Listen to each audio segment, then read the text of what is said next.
What is going on, everybody? Hope all is well. So, in today's video, I want to talk about what it's been like. Sorry, let me get this. Um, UPS over the last year of kind of driving. Now, I finished undergrad school. I think it was like late August or something like that, but I ended up not going out until September.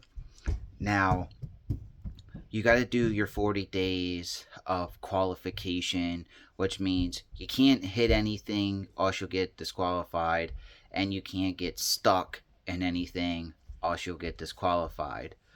So, what they try to do is the first day you'll go out with 80 stops, and then the next day you'll go out with maybe the same, if maybe a 10 more stops, and then you'll go as the weeks progress. Every day your stop count will go up a little bit more, and you'll be in the same area, but you might not have one side of the road on one day, and then the next day you might have that side, but you won't have the other side that you've been doing, all depending on how they work it out. When I first started, I only did one half of the route, and then the next week I would do the half that I was on and then do the other half. So they'll kind of keep you in the same area. Um, but what they try to do is they want you done within a certain amount of hours. So if they schedule you an 8-hour day, they want you to get done within an hour or two less of those 8 hours. So they want you to get done within, I know it's going to sound six to 7 hours. I know that's funny, but so that's typically what they want. Some days you might not get that. Some days you might. Just be mindful of what you do. Get down to a certain amount of stops. Take your lunch. Reorganize your truck and go. What I find to be the most helpful is if you're going out with 160 to 180 stops on your 40 days, what you want to do is you get down to 100 stops and reorganize. What I find to be the absolute best is get down to 80 to 90 stops and reorganize, because then you know where everything is at.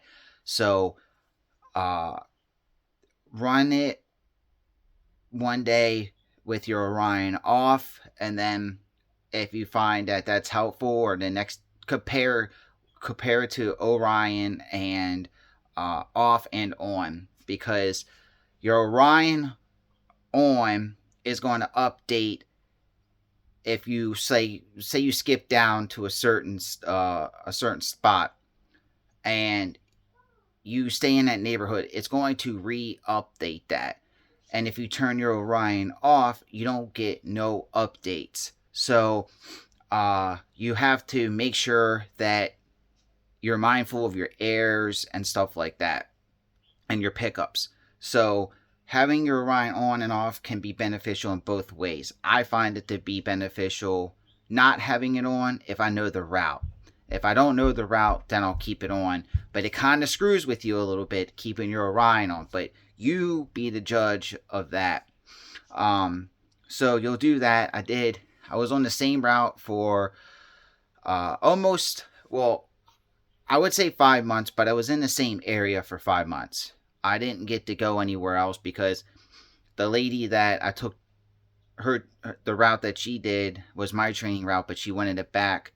So I ended up, when peak came, I was in the chase car. So I would go out with 80 to 100 stops, and then when I was done, I would go and take 20, 40, 60 stops off of somebody else. But it was still in kind of the same area. It wasn't I'm going 20, 30 minutes away from my stop or my original route.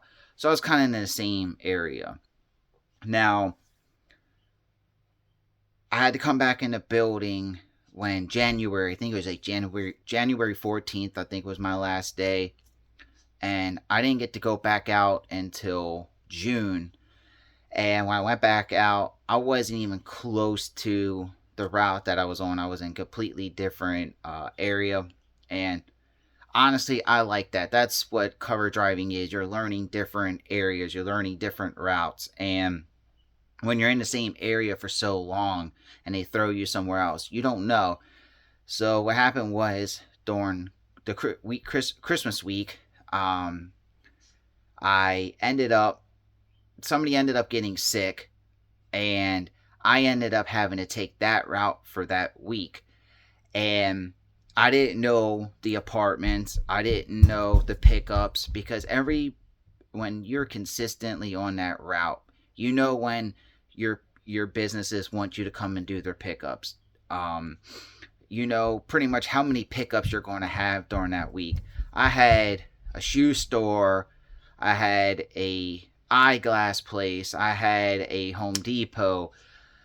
Um, the apartments was kind of like an old hotel that they turned into uh, apartments in a way, and there was no code to get into these, and your dyad didn't tell you that. So I have to wait for somebody to come down, hopefully catch somebody coming in and out so I can get in, because they had no way to get in for me.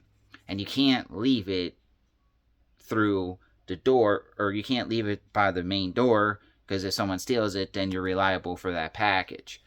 So that was kind of annoying. And then I didn't know because I wasn't aware, but on my dyad, the pickup was anywhere between 4 o'clock and 5 o'clock. Well, the people that I went to go do the pickups, I was at 4:30, and they were kind of mad at me because I guess the one guy doesn't come until almost like 4:50. So I was like in between that. So they weren't happy. But the next day I made sure, because you want to make sure everybody's good.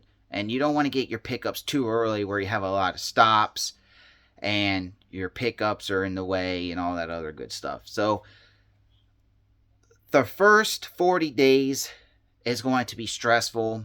But once you get past that 40 days and you start getting in the hang of things, and then when you go back out, you feel refreshed. You feel like you made it through the grind, and you get to go out a little bit earlier. Why it's getting dark at 8 o'clock and that good stuff. And you're not looking for addresses at 5:30 when it's pitch black and you have 120 stops to go. But I recommend driving. You will be out all day long. You will be taking stops off of other people when you get done your route. So never think you're going to have a good day. And when they say, oh, you're going to be out all day long, you're not going to see your family, your friends, that's true. But you got to make time in between that. I hope this video was helpful. And if you want to see more updates, leave me some comments.